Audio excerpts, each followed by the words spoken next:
My name is Vinit. I am pursuing the EMT course from GD Goenka Healthcare Academy, Bahadurgarh. Today I will represent CPR. What is CPR? Cardiopulmonary resuscitation. ये एक ऐसी emergency procedure है जो हम सबको आना चाहिए।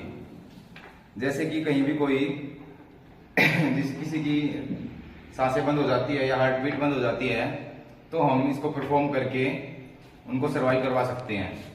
जैसे हम कभी किसी पब्लिक प्लेस में हैं या कहीं भी हैं, अगर कोई अनकॉन्शियस हो जाता है या किसी की हार्ट बीट बंद हो जाती है, तो हम सीपीआर परफॉर्म करेंगे।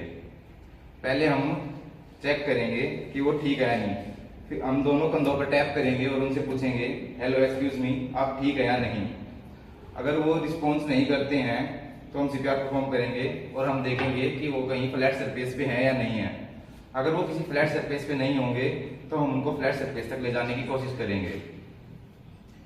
फिर हम सीपीआर परफॉर्म करने से पहले इमरजेंसी नंबर पे कॉल करेंगे। जब तक कोई एम्बुलेंस या कोई हेल्प नहीं मिल जाती तो हम सीपीआर देंगे। सीपीआर के लिए हम पहले 3 चीजें चेक करेंगे, ABC, airway, breathing and circulation. Airway में हम चेक करेंगे, उनके माउथ को चेक करेंगे कि कहीं टंग रोल तो नहीं हो गई है। अगर उनकी टंग रोल हो गई होगी तो हम फिंगर की हेल्प से उसको सीधा करेंगे ताकि एयरवे अच्छे से हो सके। फिर हम ब्रीथिंग चेक करेंगे। ब्रीथिंग के लिए हम नोस्ट्रिल के पास अपने फिंगर रखेंगे और चेक करेंगे ब्रीथिंग अच्छे से आ रही है नहीं आ रही है। फिर हम सर्कुलेशन चेक करेंगे। सर्कुलेशन के लिए हम पल्स चेक करेंगे। पहले हम हाथों की पल्स चेक करेंगे जिसको रेडियल पल्स बोलते हैं। अगर इस यहाँ से कुछ पता नहीं चलता तो हम कैरोटिड पल्स चेक करेंगे जो कि गर्दन के पास होती हैं। अगर ये तीनों ही एब्सेंट होती हैं तो हम सीपीआर परफॉर्म करेंगे। उसके लिए हम अपने राइट हैंड को सीधा करेंगे, मिड लाइन में स्टर्नम के पास यहाँ पे रखेंगे और दूसरे हाथ से ऐसे लॉक करेंगे। फिर हम 30:2 की कंप्रेशन देंगे। हमें ये इतना फोर्सफुली करना है ताकि चेस्ट 2 से 2.5 इंची तक डीप जा सके।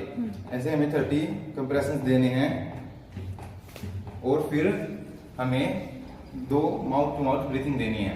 माउथ टू माउथ ब्रीथिंग देने के लिए हम उनकी हेड को टिल्ट करेंगे और फिर एक हाथ से उनके नोज को पकड़ेंगे और फिर एक गहरी ब्रीथ लेंगे, फिर होल्ड करेंगे और फिर माउथ टू माउथ ब्रीथ देंगे।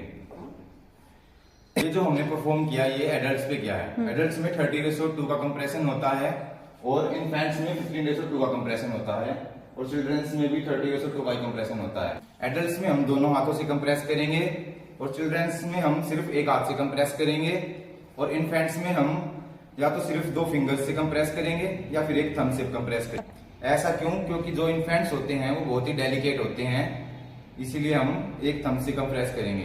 Thank you.